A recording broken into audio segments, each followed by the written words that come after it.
याद है ना 10 वर्ष कैसे गए? रिमोट सरकार के 10 वर्ष कैसे थे, याद है ना? हर दिन अखबार में खबरें क्या आती थी?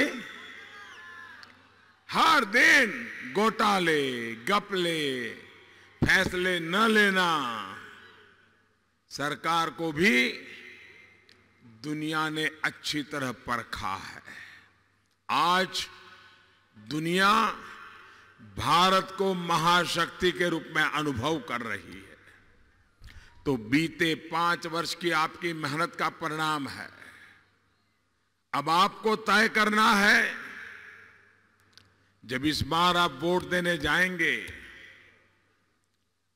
आप देश का फैसला करने जा रहे हैं। देश किस दिशा में जाएगा इसका फैसला करने जा रहे हैं। तो आपको तय करना है कि अब देश में ईमानदार चौकीदार चलेंगे या भ्रष्टाचारी नामदार। हिंदुस्तान के हीरो चलेंगे या पाकिस्तान के पैरवीकार। साथियों, एक तरफ कांग्रेस और एनसीपी की महामिलावट की खोखले वादे और दूसरी तरफ एनडीए की महायुति के बुलंद इरादे। पर अगर आप नजर डालेंगे तो आपको तय करने में और आसानी हो जाएगी। जब कांग्रेस एनसीपी की सरकार थी तो देश सिर्फ गाँव ही झेलता था। कभी मुंबई में बम धमाके, कभी यहां पड़ोस में पुणे में धमाके होते थे। आज आए दिन हम उस समय बम धमाके देखते थे, आए दिन होते रहते थे। कभी ट्रेन में धमाके, कभी बस में धमाके, कभी स्टेशन पे धमाके। उन बम धमाकों में कौन मरता था? इन बम धमाकों में कौन मरता था? इन बम धमाकों में कौन मरता था? हमारा किसान, व्यापारी, विद्यार्थी, नौकरी पेशा, मजदूर, यानी हर किसी की जान पर संकट था। बड़े संकल्पों को पूरा कर पाया।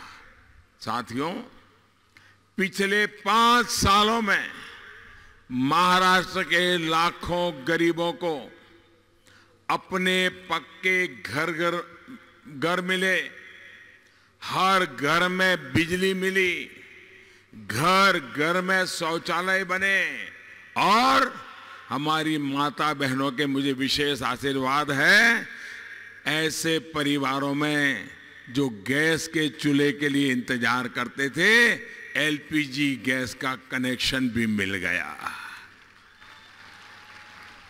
ये तभी संभव हो पा रहा है क्योंकि आपने ईमानदार सरकार को वोट दिया।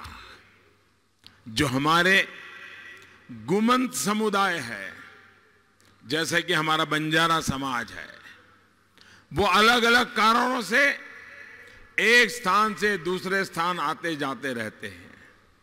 इस समाज को सरकारी मदद सही तरीके से मिल सके, इसलिए आयोग बनाने का ऐतिहासिक फैसला भी आपके वोट के कारण ही हो पा रहा है।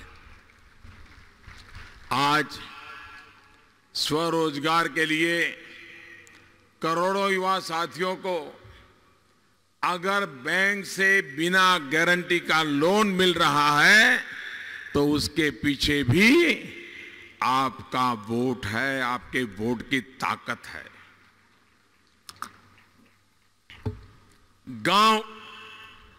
गांव में सड़कें, ये बाईपास, पुराने लटके भटके रेलवे प्रोजेक्ट्स आज तेजी से पूरे हो रहे हैं। तो इसके पीछे अगर सबसे बड़ी ताकत है तो आपका वोट है। भाइयों और बहनों, कल 11 अप्रैल को महात्मा ज्योतिबा फुले की जयंती थी। फुले शाहू आंबेडकर विचारधारा को कार्य रूप देने के लिए उस तरह का हृदय आवश्यक होता है। ऐसा हृदय व्यक्तिगत स्वार्थ और परिवार के स्वार्थ की राजनीति करने वालों में नहीं हो सकता। इसी सोच के साथ हमारी सरकार शेतकारी समाज की भी छोटी छोटी दिक्कतों का ध्यान रख रही है। पीएम किसान सम्मान योजना के तहत सीधे बैंक खाते में रुपया जमा करने का काम भी जारी है।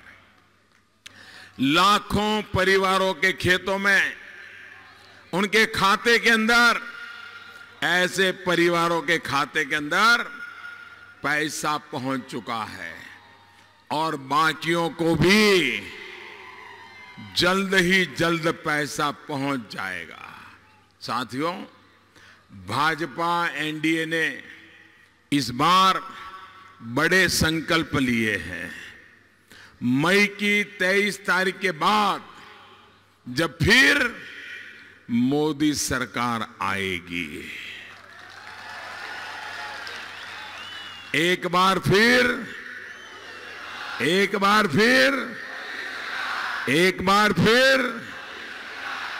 जब मोदी सरकार आएगी तो उसके बाद पीएम किसान योजना, जिसमें हमने बदलाव करना तय किया है। अभी 5 एकड़ से कम भूमि वाले किसानों को उसका लाभ मिलता है, लेकिन 23 मई के बाद, नई सरकार बनने के बाद, हिंदुस्तान के, महाराष्ट्र के सभी किसानों को इसका लाभ मिलेगा। साथ ही दिन रात मेहनत करने वाले जो छोटे किसान हैं, उनको 60 साल के बाद नियमित पेंशन मिले, इसका भी प्रबंध किया जाएगा। किसान को पेंशन, ये पहले किसी ने सोचा नहीं था। जिस तरह लागत का 1.5 गुना समर्थन मूल्य का वादा हमने निभाया, ये संकल्प भी हम पूरा करने वाले हैं। उपज की उचित कीमत मिले, ये सुनिश्चित करने के लिए ठोस कदम उठाए जा रहे हैं। भाइयों और बहनों, हाल ही में हमारी सरकार ने पशुपालकों को भी किसान क्रेडिट का कार्ड देने का, उसका लाभ देना शुरू किया है। मछुआरों को भी ये लाभ मिलेगा। ऐसे ही गन्ना किसानों की समस्याओं को दूर करने के लिए, गन्ने से इथेनॉल बनाने के लिए बड़े स्तर पर काम कर रहे हैं। देश भर में इसके लिए प्लांट लगाए जा रहे हैं। भाइयों और बहनों, पानी को लेकर इस एनडीए की सरकार का काम आपके सामने है। देवी अहिल्याबाई होलकर ने जिस तरह गांव-गांव कुएं और बावड़ियां खोलने का अभियान छेड़ा था, उसी तरह यहां की हमारी सरकार भी काम कर रही है। हमारा प्रयास है कि नदियों का पानी जो कोंकण के समुद्र में बह जाता है, उसका सदुपयोग हो, किसान को पानी मिले। इसके लिए फिर एक बार जब मोदी सरकार बनेगी, फिर एक बार जब मोदी सरकार बनेगी, तो एक विशेष जल शक्ति मंत्रालय बनाने का संकल्प हमने लिया है। सिर्फ पानी के लिए एक अलग मंत्रालय होगा। अगर पानी की समस्या का समाधान करें तो किसान को कभी समस्या पैदा ही नहीं होगी। इसके माध्यम से देश की नदियों का या समंदर का पानी कैसे कैसे उपयोग में लाया जा सकता है, टेक्नोलॉजी के द्वारा लाया जा सकता है, डिसैलिनेशन किया जा सकता है, इसके लिए काम किया जाएगा। साथियों, एक तरफ हमारे संकल्प है, वहीं दूसरी तरफ कांग्रेस एनसीपी के ढकोसले हैं। एक तरफ पानी के लिए महायुति सरकार के काम है, तो दूसरी तरफ कांग्रेस सरकार में हुए घोटाले और अजीत परिवार के शर्मनाक बयान है। ऐसे ही अपराधों की वजह से देश के लोगों ने कांग्रेस का मन और कांग्रेस की नीयत को अच्छी तरह जान लिया है, पहचान लिया है, और इसलिए अब जनता ने ही नया नारा दे दिया है, कांग्रेस हमेशा के लिए हटाओ। कांग्रेस हमेशा के लिए हटाओ, तभी देश में गरीबी दूर होगी। कांग्रेस हटाओ, तभी देश आगे बढ़ेगा। कांग्रेस हटाओ, तभी देश में आधुनिक इंफ्रास्ट्रक्चर का निर्माण होगा। कांग्रेस हटाओ, तभी देश में सबका साथ सबका विकास हो पाएगा। कांग्रेस हटाओ, तभी देश में घोटाले और भ्रष्टाचार से भारत मुक्त हो पाएगा। भाइयों और बहनों, इस बार आपका एक एक वोट महायुति के समर्थन के साथ ही कांग्रेस और उसके साथियों को सजा देने के लिए भी होना चाहिए। याद रखिएगा, ये भारत को लूटते रहे हैं, महाराष्ट्र को लूटते रहे हैं। ये लोग गरीब किसानों के दुश्मन हैं, महाराष्ट्र की जनता के दुश्मन हैं। हर देशवासी की आकांक्षा उनके लिए आंख में खटकती है। इस चुनाव में भी कांग्रेस ने जिस तरह तुगलक रोड चुनावी घोटाला किया है, वो देश देख रहा है, हमारे नौजवान वोटर देख रहे हैं। मालूम है ना तुगलक रोड चुनावी घोटाला? नहीं है ना मालूम?